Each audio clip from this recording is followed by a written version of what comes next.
이 전도서를 기록한 솔로몬은 한평생 살면서 인생의 그 정점에 올랐던 사람이라고 할 수가 있습니다.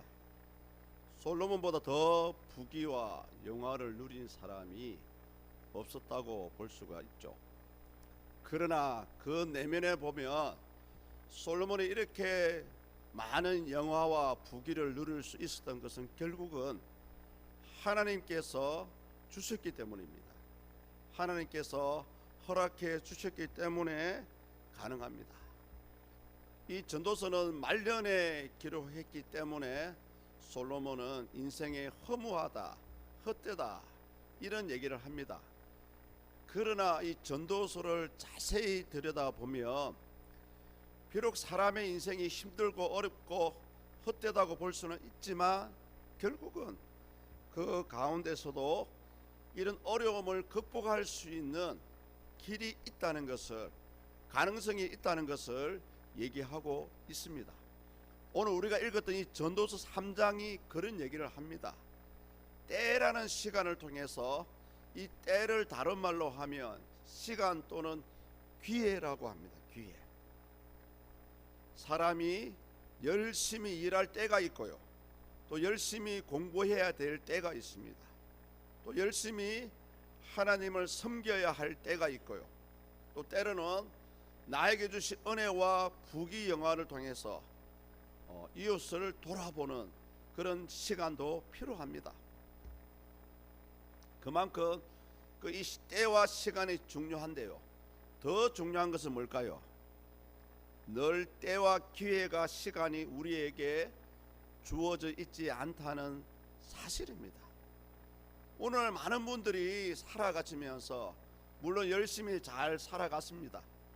그러나 늘 죽을 때까지 천년만년 살 것 같이 그렇게 생각하면서 살아가는 분들이 많다는 사실입니다. 그러나 성경은 그렇게 말씀하고 있지 않습니다.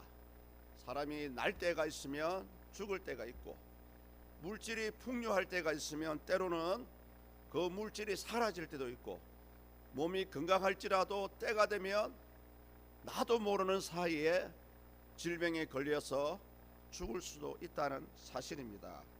그래서 우리는 오늘 이 전도서 3장을 통해서 과연 하나님이 주시는 이 시간과 기회를 어떻게 붙잡을 수 있을까, 또 어떻게 그 기회를 잡아서 내 생활에 적용할 수 있을까, 이 부분에 대해서 한번 생각을 해 볼 필요가 있습니다.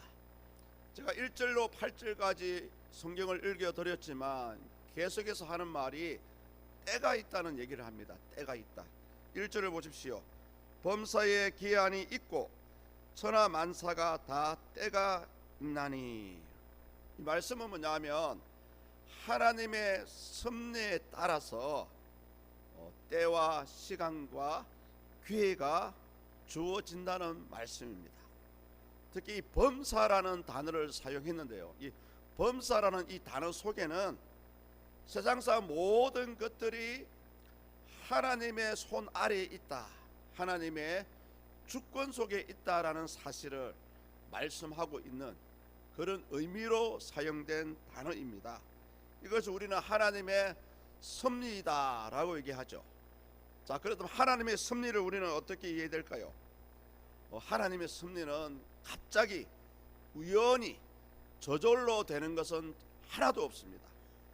하나님의 계획된 그 시간표에 따라서, 정해진 시간의 질서에 따라서 일어나는 것을 우리는 하나님의 섭리이다라고 얘기하죠. 오늘 이 자리에 사랑하는 성도님들이 앉아 계신 것도 하나님의 섭리 가운데 하나입니다. 때로는요, 아주 사소한 것이라 할지라도 실제로 내가 행한 것 같고 내가 결정하고 내 마음대로 하는 것 같은데 그 배후에는 하나님의 섭리가 들어가 있다는 말씀입니다. 이것을 우리는 깨달아야 됩니다. 불신자들은 어차피 말할 것도 없고요, 하나님을 하나님으로 믿고 살아가는 우리 성도님들만큼은 내 삶의 모든 것들이 하나님의 손 아래 있구나, 이것을 인정할 수 있어야 됩니다.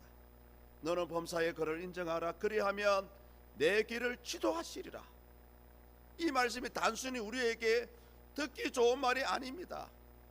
하나님께서 하나부터 열까지 우리의 삶을 간섭해 주신다는 그런 말씀입니다.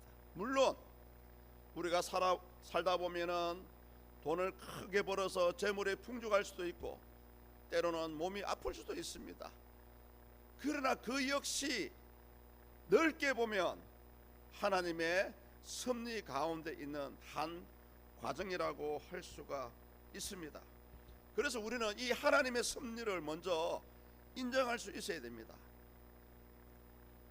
그래서 전도자는 오늘 이 본문을 통해서 몇 가지로 설명을 하는데요, 몇 가지 예를 들고 있습니다만은 제가 세 가지 예를 한번 들어보겠습니다.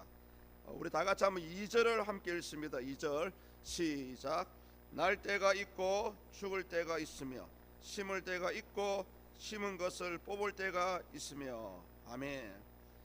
사람이 인간의 생사와 식물의 생사까지도 때를 얘기하고 있고요, 이거 역시 하나님의 섭리에 있다고 합니다. 우리는 사람의 생명은 하나님께 있다라는 사실을 다 알고 있습니다. 또 인정하고 있습니다. 생명은 여호와의 것이 맞습니다. 사무엘상 2장 6절에 보면 이렇게 얘기합니다. 여호와는 죽이기도 하시고 살리기도 하시며 수월에 내리기도 하시고 거기에서 올리기도 하시는도다. 우리의 생명이 때로는 죽을 수도 있습니다. 그러나 그 죽음 가운데서도 하나님은 살리십니다. 큰일을 당할 수도 있습니다. 죽을 것만 같은 어려운 일들이 우리 가정에 닥칠 수도 있습니다. 그러나 그 가운데서도 하나님은 택한 자를 위해서 피할 길을 열어주십니다. 특별히 보십시오. 식물의 생사를 보십시오. 농부가 때를 따라서 식물을 심습니다. 감자를 심기도 하고 벼를 심기도 합니다. 사람이 했습니다. 그러나 그 내면 속에는 하나님의 간섭하심이 있었다라는 사실입니다. 아멘이십니까? 하나님의 간섭하심이 있었기 때문에 때로는 농부가 어떤 해에는 풍요를 누리지 못할 때에도, 또 어떨 때에는 여러 배의 결실을 맺기도 합니다. 어떨 때에는 시세가 좋지 않아서 아무리 열심히 감자 농사를 잘 지어도 시세를 잘못 받아서 손해볼 수도 있습니다. 또 올해와 같이 뜻하지 않는 환경과 전쟁을 통해서 도리어 시세가 작년보다 배로 올라가는 그런 풍적을 보기도 합니다. 이건 역시 여러분 하나님의 섭리 가운데 있다는 사실입니다. 우리 하나님께서는 특히 저와 여러분들에게 복을 주시려고 이러한 다양한 환경들을 만들어가고 있다는 사실이죠. 내가 아무리 열심히 하고 수많은 감자를 수확을 한다 할지라도 시세가 안 좋으면 적자를 적자를 당할 수밖에 없습니다. 그런데 때로는 수확을 작게 했지만 시세가 좋으면 충분히 내가 손해보는 부분을 보충해 갈 수가 있지 않습니까? 결국은 여기 보십시오. 구약 성경에 보면 심고 뽑는다의 의미를 가지고 단순히 농작물에 제한하지 않습니다. 사람의 인생도, 한 나라도, 또 한 가정도 이런 하나님의 심고 뽑는 원리에 따라 살아가고 있다는 사실입니다. 구약에 보면 하나님의 말씀을 불순종했던 이스라엘 사람들, 바벨론으로 아시리아로 포로로 잡혀갔던 사람들을 다시 하나님은 예레미야서와 에스겔서를 통해서 다시 내 백성을 귀환시키는 심는 원리를 적용하기도 하셨고요, 또 때로는 택한 민족을 괴롭히는 주변의 나라들을 없애버리는, 물리치시는, 뽑는, 한국과의 멸망을 상징하는 뽑는 일도 우리 하나님께서 하셨습니다. 스바냐 2장 4절입니다.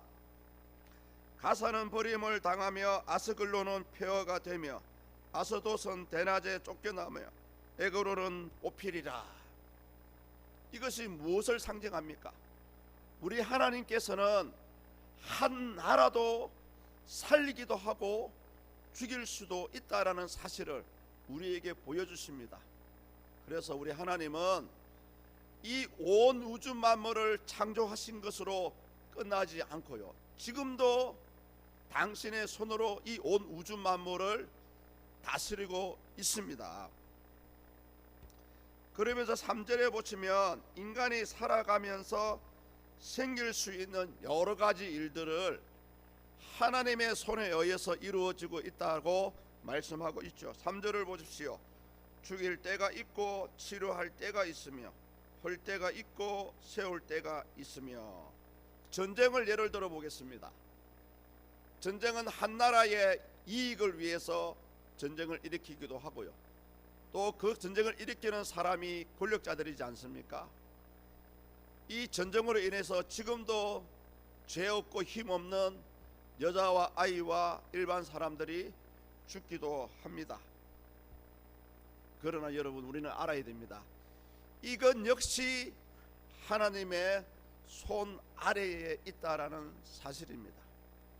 권력자가, 한 나라의 대통령이 전쟁을 일으켰지만 결국 그 내면 속에는 이 온 우주 만물을 다스리는 하나님의 그 주권에 의해서 이루어지고 있다는 사실입니다.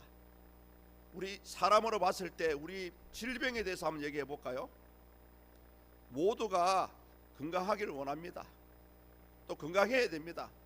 그러나 뜻하지 않게 질병을 당할 수도 있고, 평생에 내가 잘 사용했던 내 몸이 뒤틀리기도 하고, 때로는 사건을 통해서, 사고를 통해서 다치기도 합니다. 여러분, 이건 역시 하나님의 손에 있습니다. 그래서요, 우리 믿는 분들은 반드시 이 원리를 아시고, 무엇 때문에 이 일이 일어났습니까? 라고 한탄하기보다는, 하나님, 이제 내 몸이 다쳤으니 하나님 치료해 주십시오, 반드시 소망을 가지고 기도하셔야 됩니다. 유명한 의사 선생님이 했던 말씀이 있어요. 의학적으로 사람의 몸을 고치는 확률은 10%에 지나지 않는다고 합니다. 그 나머지 90%는 하나님의 신의 영역입니다, 이렇게 얘기를 해요. 세계의 유명한 의사들마다 대부분 그런 고백을 하고 있습니다. 이 말이 무슨 의미를 할까요? 나머지 90%는 우리는 하나님께 도움을 구해야 한다는 것입니다. 하나님만이 우리를 살리시고요, 하나님만이 우리를 치유하실 수 있는 분이라는 사실을 믿으시고, 오늘 이후로 절대 낭망하지 마시고 기도하십시오. 그래서 저는 환자분들마다 꼭 그런 기도를 드립니다. 어찌되었든 기도하실 때마다 질병에 대해서 기도하시라고 간구를 드립니다. 마지막 세 번째 예를 6절을 통해서 볼 수 있습니다. 재산과 소유 문제를 얘기하고 있죠. 6절 보십시오. 찾을 때가 있고 잃을 때가 있으며 지킬 때가 있고 버릴 때가 있으며. 이것은 뭡니까? 내가 아무리 열심히 해서 돈을 모아도요, 어떤 사람은 그런 말 하잖아요. 돈에도 눈이 있다고 얘기합니다. 우리는요, 돈을 쫓아가야 되는 것이 아니고요, 이런 물질을 주시는 하나님을 쫓아가야 됩니다.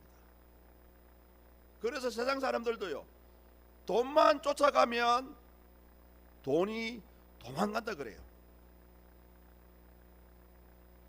우리에게 물질을 줄 수 있는 분, 하나님을 우리는 따라가야 됩니다. 하나님께 도움을 구해야 되고요, 또 때로는요, 우리 가정이 풍족하다, 여유가 있다, 그렇다면 이 물질을 주신 하나님의 그 선하신 뜻에 따라서 좋은 일에도 사용할 수가 있어야 합니다. 욥기 1장 21절에 보면 당대에 굉장히 부자였던 욥이 어떻게 한순간에 재산을 탕진하는지를 우리에게 보여줍니다. 이르되 내가 모태에서 알몸으로 나와 싸운즉 또한 알몸이 그리로 돌아가올지라. 주신 이도 여호와시요 거두신 이도 여호와시오니 여호와의 이름이 찬송을 받을지니이다 하고, 욥의 재산을 없앤 원동력은 사탄이었습니다. 그러나 그 일을 허락하신 분은 하나님이십니다. 그래서 욥은 이런 고백을 할 수가 있었습니다. 사랑하는 성도님들, 혹시 이 물질 때문에 힘들어하시는 분들이 있습니까? 그런 분들을 다시 한번 무엇 때문에 내가 가난하고 무엇 때문에 그런 원인을 찾기보다는 이 일을 이끌어 가시는 분이, 내 이 어려움을 해결할 수 있는 분이 하나님이다 라는 사실을 아시고요, 오늘부터 하나님을 열심히 찾으십시오. 우리 하나님은 찾고 구하고 두드리는 자에게 만나주시고요, 두드리는 자에게 문을 열어주신다니까요. 자, 그렇다면 오늘 이 전도자는, 전도자인 솔로몬은 자기는 부귀영화를 다 누려놓고서도 마지막에 어떻게 이런 말을 할 수가 있습니까? 왜 이렇게 전도자가 말하고 싶어한 이 가능성, 우리의 삶이 헛되다 하면서 그래도 일말의 가능성이 있다라는 이유를 왜 얘기하고 있을까요? 우리가 이 8절까지 읽은 내용은 아닙니다만 뒤에 보면 12절, 13절, 14절에 보면 그에 대한 답을 우리에게 주고 있습니다. 먼저 첫 번째는 뭐냐 하면, 이 땅에 살아가는 동안에 선을 행하는 것보다 좋은 것이 없다는 것입니다. 12절을 보십시오. 우리 성경책 12절을 찾아서 3장 12절을 찾아서 함께 읽습니다. 시작. 사람들이 사는 동안에 기뻐하며 선을 행하는 것보다 더 나은 것이 없는 줄을 내가 알았고. 아멘. 당시 전도자인 솔로몬은 자신의 경험을 통해서 하나님이 주신 지혜, 하나님이 주신 물질의 풍요, 하나님이 주신 평화에 대해서 기뻐하고 즐거워했습니다. 그러나 더 중요한 것은 뭐냐 하면, 능동적으로 자발적으로 선을 행하고 기뻐하는 것이 더 삶의 가치가 있다라는 사실입니다. 과연 이 본문에서, 이 구절에서 선을 행하는 것이 무엇일까요? 선을 행하는 것은 바로 하나님을 믿고 그분과 동행하는 삶을 살아가는 것이 영적으로 선을 행하는 것입니다. 그리고요, 사회적으로요, 우리 예수님께서 이 땅에 오셔가지고 어떻게 하면 하나님을 잘 섬길 수 있습니까? 라는 질문을 했을 때에 위로는 하나님 사랑, 아래로는 이웃 사랑이라는 말씀을 하셨습니다. 그래서 이 선을 행한다는 것은 내게 있는 재능, 내게 있는 물질을 통해서 이것을 필요로 하는 사람들에게 나눠주는 것이 선이다 라고 성경은 얘기합니다. 그래서 우리 실질적으로 우리 대한민국 같은 경우도 그래도 조금 이제 기부 문화가 많이 올라왔습니다.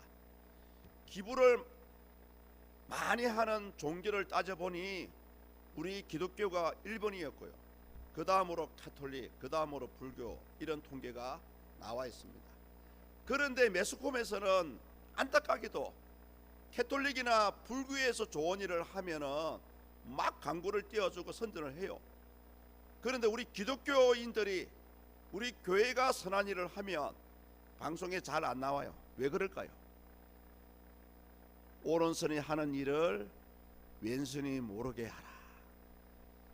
진정 하나님 나라와 영혼을 사랑하는 마음, 연약한 자를 돌아보는 마음은요, 여러분이 펼쳤던, 그분들이 펼쳤던 이 선한 손길을 결코 세상에 드러내지 않는다는 거죠.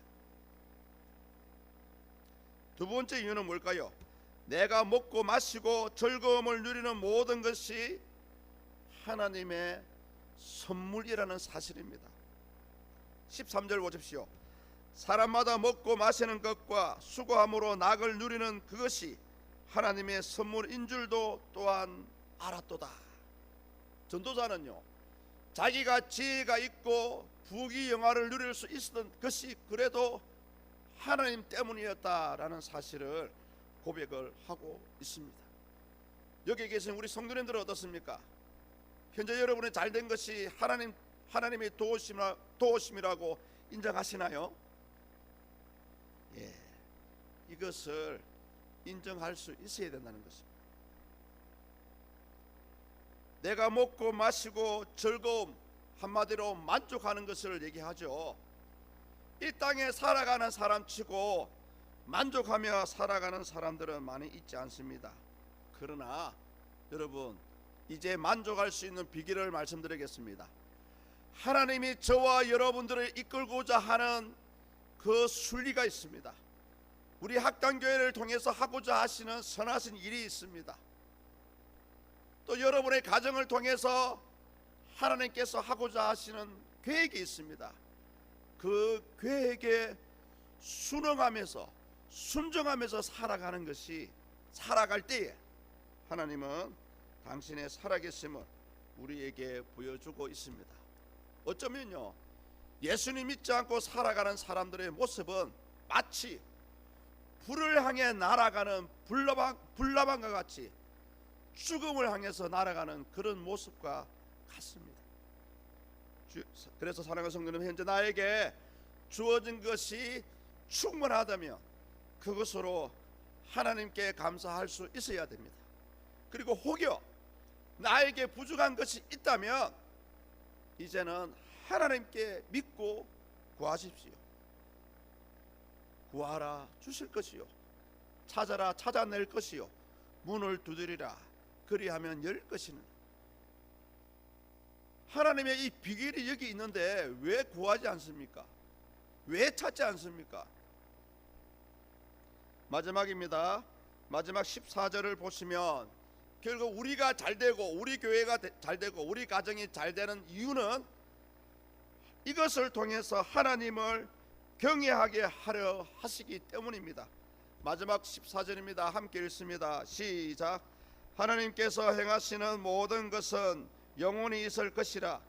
그 위에 더할 수도 없고 그것에서 덜할 수도 없나니 하나님이 이같이 행하시는 사람들이 그의 앞에서 경외하게 하려 하심인 줄을 내가 알았도다. 아멘. 그래서 우리의 삶의 이유를 세상에서 찾을 것이 아니고요, 내가 하고 있는 이 일에서 찾을 것이 아니라 가장 먼저 하나님에게서 여러분의 삶의 이유를 찾아야 됩니다. 왜 아직까지 나를 이 땅에 살리시고 있을까? 빨리 이제 천국에 갔으면 좋겠는데 이런 분도 있을 거 아닙니까? 또 어떤 분들은 그래도 예수님 믿는데 좀 잘 되어서 뭔가 뜻있는 삶을 좀 살고 싶다, 왜 하나님은 내 기도를 들어주시지 않나, 뭐 이런 생각을 하시는 분도 있을 것입니다. 근데 여러분의 삶의 형편이 어떤 경우에 있다 할지라도 이제부터는요, 그 삶의 이유와 삶의 원동력과 회복의 비결을 하나님께 찾을 수 있기를 주의 이름으로 축복합니다. 그러면서 우리는 오늘 이 본문을 통해서 전도서 3장을 통해서 우리는 세상에 벌어지고 있는 크고 작은 모든 일들이 하나님의 손에 의해서 이루어지고 있구나, 이런 사실을 깨달아야 됩니다. 특히 오늘은 우리 어린이 주일입니다. 사랑하는 우리 학생들, 박지혜, 이성현, 이강현, 이성민, 신빈나, 신노아, 지금은 여러분의 때는 열심히 학문을 탐구하고 열심히 학교를 다녀야 될 시기입니다. 지금은 여러분들이 왜 이렇게 열심히 힘들게 공부를 해야 되는지 이유를 모르실 것입니다. 그러나 짧게는 10년 뒤에 한번 그때 가서 나이가 들어서 여러분의 뒤를 돌아보시며 그때 힘들었지만 그래도 열심히 공부해서 다행이었다라는 사실을 몸으로 피부로 깨닫게 되실 것입니다. 그래서 이왕 공부하실 거 열심히 공부하시고요. 또 이왕이면 여러분의 삶의 목표를 좀 정해서 공부를 하신다면 그래도 공부할 이유가 있지 않겠습니까? 강철왕 카네기가요, 처음에는 부자가 아니었습니다. 한 가게의 점원으로 일을 했어요. 그런데 강철왕 카네기가 세계적인 갑부가 될 수 있었던 그의 마인드가 뭐냐 하면, 내가 무슨 일을 하든지 그 분야의 최고가 되겠다, 1인자가 되겠다, 그런 마음으로 일을 했다고 합니다. 그러니까 강철왕 카네기는 자기의 성공 비결을 거기에 두고 있습니다. 우리 학생들 어떤 일을 하시든 간에 나쁜 일만 아니면 그 분야의 최고가 될 수 있기를 주의 이름으로 축복합니다. 또 우리 학생들 아멘 해주십시오. 최고가 될 수 있기를 주의 이름으로 축복합니다. 예, 아멘 하셨죠? 예, 그 고백대로 될 것입니다. 자, 그런데 이제 중요한 것은 뭐냐? 모든 것을 하나님께서 주관하신다면 이제부터는 저와 여러분들은 하나님과 동행할 수 있어야 합니다. 하나님과 동행할 수 있어야 됩니다. 왜냐하면 내가 잘 되는 것, 내가 성공하는 것, 내가 건강해지는 것, 내가 형통을 누려가는 것 모두가 하나님의 손에 있기 때문에 그렇습니다. 사랑하는 성도 여러분들, 부디 오늘 솔로몬, 저자인 솔로몬이 때가 있다는 말을 원문에는 다른 말로 하면 기회라고 합니다. 기회. 시간은 여러분을 기다려 주지 않습니다. 마찬가지입니다. 이 기회도 저와 여러분들을 기다려 주지 않습니다. 때가 되었을 때 공부해야 됩니다. 때가 되었을 때 일하셔야 됩니다. 때가 되었을 때 열심히 하나님을 섬겨야 됩니다. 기회가 주어졌을 때 그 기회를 잡으셔야 됩니다. 그 기회를 놓치면 또 오겠지? 아닙니다. 안 옵니다. 왜요? 그 때와 시간이 정해져 있고요. 또 성경에서 그것을 기간이라 그래요. 이 기간이 지나가 버리면, 심혁수 목사가 학당교회에 왔을 때에 여러분 하나님을 잘 만나야 됩니다. 제가 그래서 전도할 때 그런 마음을 가지고 있어요. 아, 이분이 지금 안 나오면 이분은 도저히 전도해 줄 사람이 없다, 그런 마음으로 만나거든요. 저와 여러분들이 아니면은, 지금 아니면 하나님을 잘 섬길 수 있는 기회를 놓쳐버린다는 사실입니다. 목사님 다음에 오겠습니다. 우리 신앙 안에서는요, 다음이 없습니다. 당장 오늘 밤에 어떻게 될지 그 누가 장담할 수 있나요? 그래서 오늘 와야 됩니다. 현재 이 자리에 앉아 계셔야 됩니다. 교회 나온다고 저하고 약속하신 분이 있는데요, 빨리 오늘 찾아가셔가지고 현재가 중요하대요. 좀 전달해 주십시오. 그래서 우리는 이 하나님께서 우리의 인생을 이끌어 가신다는 사실을 알았다면 우리는 그 아는 것으로 끝날 것이 아니고, 저와 여러분들의 몸도 마음도 모두가 이 행동으로 옮겨져야 됩니다. 행동으로 옮겨져서 믿음으로 하나님이 주시는 때, 하나님이 주시는 기회를 잡을 수 있기를 예수님의 이름으로 간절히 축복합니다.